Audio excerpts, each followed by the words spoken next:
तो वहीं उत्तराखंड के मुख्यमंत्री पुष्कर सिंह धामी ने प्रख्यात विचारक डॉक्टर नित्यानंद को उनके जन्म शताब्दी वर्ष पर भावभीनी श्रद्धांजलि अर्पित की। ऐसे में राजधानी देहरादून में आयोजित एक राष्ट्रीय संगोष्ठी के दौरान मुख्यमंत्री ने कहा कि डॉक्टर नित्यानंद की दूरदर्शी सोच आज भी हिमालयी क्षेत्रों के विकास के लिए बेहद प्रासंगिक है। इस दौरान मुख्यमंत्री ने इस बात पर जोर दिया कि डॉक्टर नित्यानंद ने सीमांत इलाकों में बदलते जनसंख्यिकी स्वरूप और पलायन जैसे खतरों को बड़े और पहले ही भांप लिया था। ऐसे में सीएम धामी ने संकल्प को दोहराया कि सरकार उनके विचारों और नीतियों को अपनी विकास योजनाओं का आधार बनाएगी ताकि हिमालय के पर्यावरण और सामाजिक संतुलन को सुरक्षित रखा जा सके। देखिए,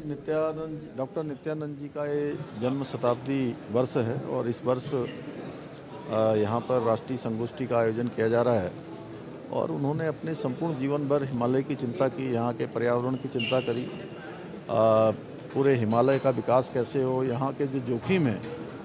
उन सभी पर उन्होंने बहुत पहले ही जो सोच बनाई थी आज वो हम सब के काम आ रही है। ऐसे मनीषी को उनके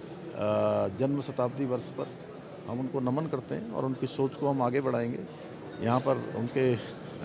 नाम से शोध केंद्र भी चल रहा है जो अनेक क्षेत्रों में काम कर रहा है, विकास भी, पर्यावरण के क्षेत्र में भी हम उसको और तेज़ी से आगे बढ़ाएंगे। जो डेमोग्राफी के बारे में भी उन्होंने, जो सीमांत क्षेत्र हैं वहाँ की डेमोग्राफी ख़राब हो रही है, जिस प्रकार से आज हमारे सामने एक खतरा है, उन्होंने उसकी चिंता भी बहुत पहले की थी और आज हमारे प्रधानमंत्री जी के नेतृत्व में पूरे देश के अंदर वाइब्रेंट विलेज की योजना चल रही है। राज्य के अंदर हम भी ऐसे सीमांत क्षेत्रों को विशेष रूप से वहाँ पर सभी सुविधाएं बने, वहाँ पर वहाँ का पलायन रुके, क्योंकि वो केवल नागरिकों की दृष्टि से भी और देश की सुरक्षा की दृष्टि से भी बहुत महत्वपूर्ण है। डॉक्टर नित्यानंद हिमालय शोध एवं अध्ययन केंद्र दून विश्वविद्यालय का एक इंटीग्रल पार्ट है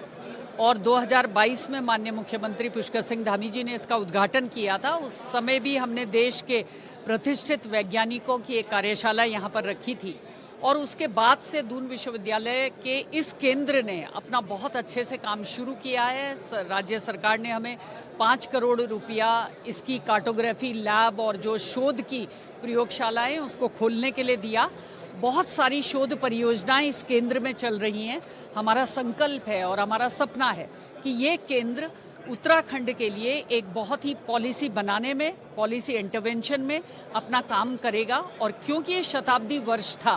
तो उनके साथ जुड़े अनेक कार्यकर्ता हैं, अनेक लोग हैं जो ये चाहते थे कि दून विश्वविद्यालय में कुछ हो तो वो भी अपने विचार साझा करें। तो हमने ये समय उचित पाया कि 9 फरवरी 1926 को डॉक्टर नित्यानंद जी का जन्म हुआ था। 9 फरवरी 2026 को हम शताब्दी वर्ष का शुभारंभ दून विश्वविद्यालय से करेंगे। अनेक विश्वविद्यालयों ने, जिसमें पंतनगर है, डीबीएस कॉलेज जहां वो प्रोफेसर रहे, उन्होंने भी ये कहा है कि वो इसी श्रृंखला में आगे कार्यक्रम करेंगे ताकि बच्चों को पता लगे कि उत्तराखंड के बारे में जब पॉलिसी बनाई, आप लोगों ने सुना होगा, पलायन को एक नई दृष्टि से इस उद्घाटन सत्र में देखा गया और विकास को भी एक नई दृष्टि से देखा गया कि क्या केवल इंफ्रास्ट्रक्चर डेवलपमेंट को हम डेवलपमेंट कहेंगे या उसमें डॉक्टर नित्यानंद जी के सपने की तरह प्राण वायु होना जरूरी है, उसमें आत्मा डालना जरूरी है, तभी उत्तराखंड का असली विकास होगा। तो बहुत दूर दूर से इसमें उत्तरकाशी, मनेरी से लेकर मुजफ्फरनगर तक वो सारे लोग आए हैं जो कभी